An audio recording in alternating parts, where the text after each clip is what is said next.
All right, we're up this morning. We're gonna head into Sequoia National Park, Kings Canyon National Park. Stopped, got some gas, got our hydration fluids all filled up, ready to head into the park.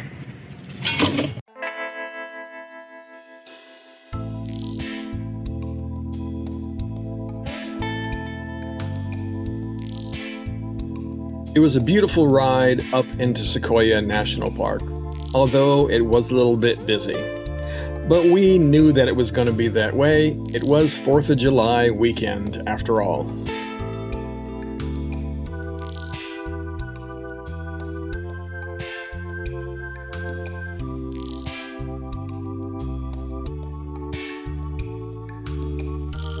But even with the traffic, the scenery was beautiful, and we managed to find a few great places to pull over and take some pictures.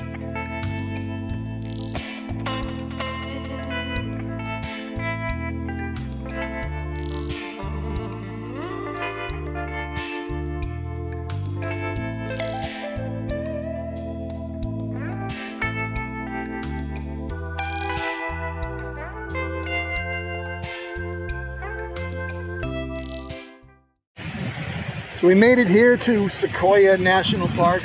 It's a little bit more crowded, but it is a Saturday and it's July 4th weekend, so we expected that. But it's really gorgeous.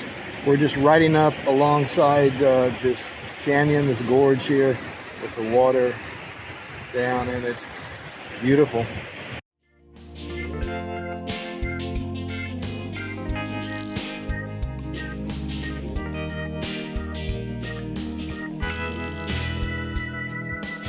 As we climbed higher, the forest got thicker and the trees got bigger. We started to see some of those amazing Sequoia redwoods.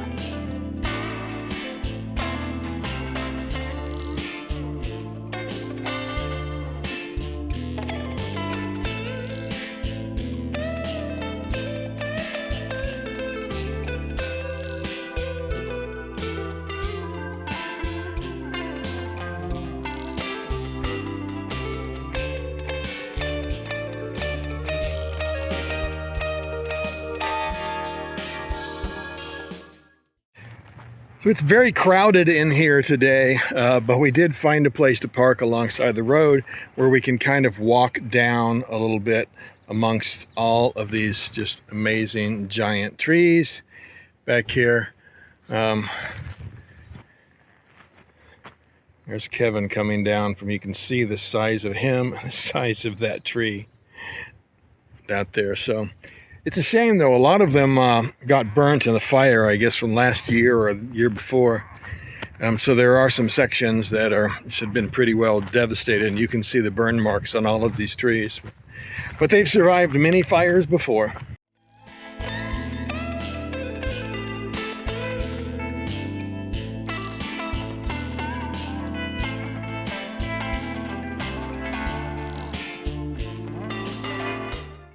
Just amazing to go down there, stand by these huge trees. All right, Kevin and I are up here at 7,200 feet, hiking to see the General Grant tree. At least we hope we're going in the right direction. The General Grant is more than 1,650 years old.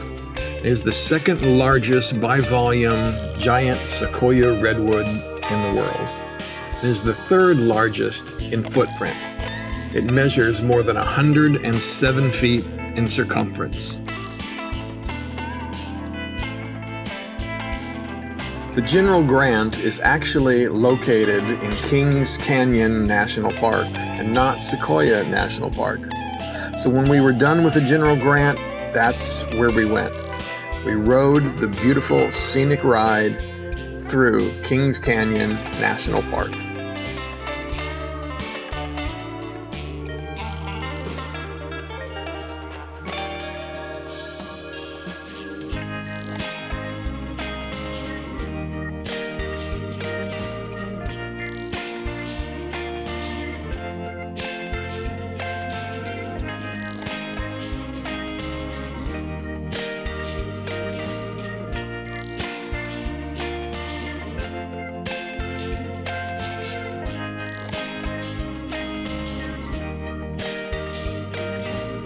And of course, after visiting the national parks, we had to return back to the campground in Visalia. And we did that by traveling through mile after mile of citrus groves. All right, guys, we're up today. We are leaving Visalia, California, and we have a little bit of change of plans. We were going to go to Colville, and there's a KOA up there. We were going to stay there for a couple of days, hanging out on July 4th. But we've decided to push on a little bit farther. We're going to head all the way to Reno today, and then we'll take a day off on July 4th up there, clean the bikes, reorganize anything, and also take a look at what's coming up, see if there are any changes that we want to make. We also had a little bit of a snafu this morning in that Cheryl texted Kevin and said, "Hey, do you guys know that passes are required to get into Yosemite?" And we said, "No, we don't know that, because when we checked, when we left, they weren't required." So I guess somewhere along the lines they decided to require passes, and we don't have one. So I guess we are not going into Yosemite today, so we're going to play it by ear. We're going to head up that way, and we're going to see if we can drive through on the road. I think we can without having to get passes. And then head up to Colville, and then another hour and a half up to Reno from there. So it'll be a longer day, probably close to 400 miles, but that's okay. It'll be a beautiful ride, so that's the plan. To start the day, we jumped on California 49, or the Golden Chain Highway.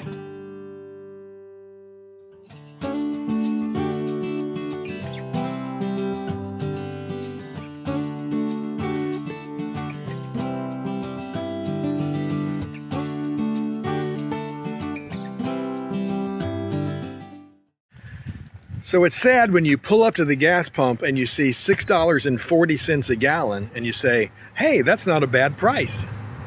So right now we're on California 49.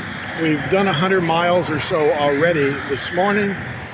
We've got another 170 to get to Colville, where we're going to stay, and then about an hour and a half after that to get to Reno. So right now this is a great little road. Hopefully it will continue like this the rest of the day. I think it should. We're not on any major highways today, just going through some beautiful country.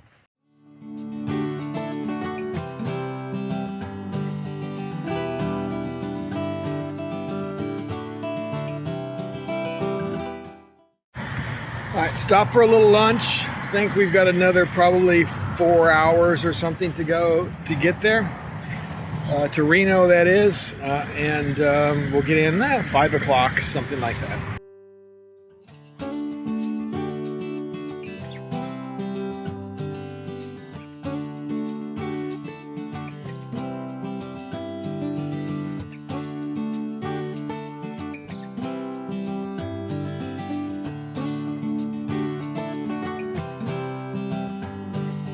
California 49 had its share of surprises as well, as we found ourselves riding through some beautiful, twisty canyons.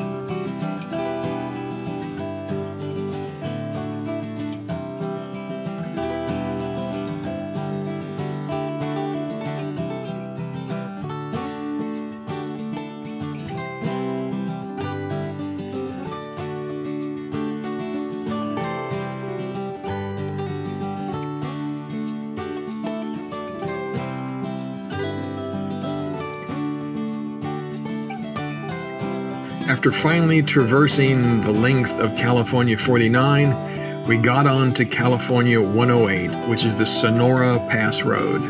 We found ourselves climbing to over 9,000 feet in altitude and riding a tight, technical road all the way to California 395 and on to Reno.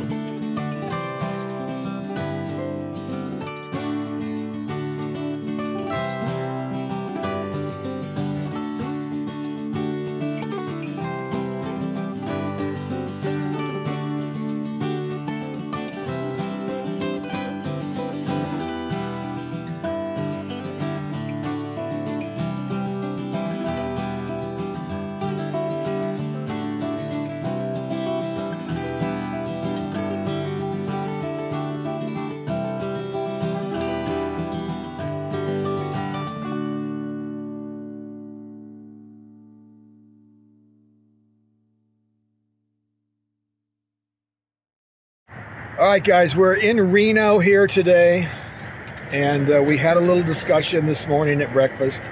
Kevin, you'll be happy to know we are now camping free for the rest of the trip. I was able to cancel our upcoming campgrounds, and I even found a room near Lake Superior at the Fanning Hill campground. So I got that booked as well. And luckily, pays to be a Best Western Rewards member. I was able to use my points for 2 of the hotel nights, so we don't have to pay anything. So we've learned I'm not a camper. We've learned. Yes. So, although I did buy this trailer and haul it all over the country with the camping gear, but now it's what are we going to do with the camping gear? Do we send it home now? Yeah, might as well. We'll find. So I guess we'll find a FedEx place and or Staples or whatever, and we can free up. Yeah. Well, FedEx, we have the account, so try to find that.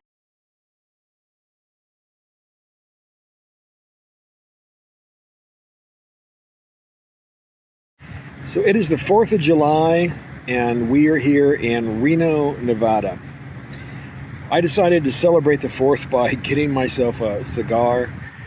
This is a Rocky Patel 1990. Very nice cigar. It's a bit of a long one today. We'll see if I make it all the way through.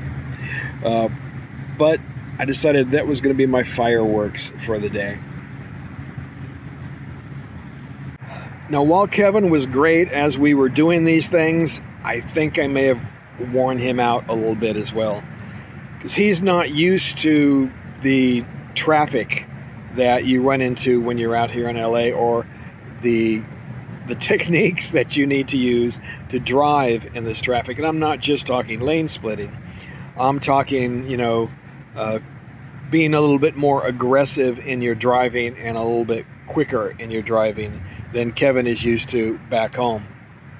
I mean, yes, in Massachusetts there are aggressive drivers, but here, you need to be said a little quicker, right? You don't sit there and turn your blinker on and wait for somebody to let you in. You simply turn your blinker on and you move, and they'll let you in. It's fine. Again, that is just the way that it works, and I think he wasn't used to that and used to all of the hustle and bustle on the California freeways. So I think it kind of wore him out a little bit, especially that day when we were coming into Visalia, because we ran into traffic at the end of the day. It was a Friday just before the long weekend, and it was hot, and again we ran into some traffic, and then we got in and we had to set up our tents, and of course the campgrounds never turn out to be exactly like they were in the pictures, so he didn't like it very much, let's put it that way. So because of that, we said, okay, well, let's change plans then, because we had 6 days of camping coming up in a row. And I knew that Kevin wasn't going to do well with it. He just didn't like it, wasn't enjoying it. And I don't want him to not enjoy this trip. So we came here to Reno rather than go straight to where we were going to be camping, and that allowed us to sit down and talk and then formulate a plan for how we were going to move forward. And we've decided that we're not going to do any more camping. Again, I want Kevin to enjoy this trip, and while I am going to be a little bit disappointed that we're not going to be doing this camping, I'm okay with it. Because again, I want Kevin to come along, and I want him to continue to enjoy the trip, and I want myself to be able to do that as well. So we got on the phone, we canceled our camping reservations, we made reservations at some other hotels. Luckily, I was able to use some of my Best Western points to keep the cost down, because traveling this time of the year and this particular time that we are right now, prices are all up. So saved ourselves a good amount of money by being able to use my points. So that's where we are right now. tomorrow we are going to get on the road and we are going to head up to Susanville, California. And from there, we're then going to go into Lhasa National Park the next day. Come around, drive around up there, see the sights, drive back to Susanville. And then the following day, we're going to get back on the road, head back to Nevada, and we're going to end up in Fernley, Nevada. So it'll be a really short day that day, but it gets us back on track and enables us to change as little as possible going forward. So from there, we'll head towards Salt Lake City and then again points east as we're moving back towards home. So that's where we are, guys. That's a summary of everything that's gone on and is going to be going on in the future. This is an eye-opening trip, mainly because the problems with the bike and what we had to do with the car and a few other minor things that you don't even need to know about. It just doesn't even matter. Shit that happens on every trip, right? Little things go wrong and you just have to deal with them, right? So that's about it. I'm going to sit out here now and I'm going to enjoy my cigar and a little peace and quiet out here underneath this tree.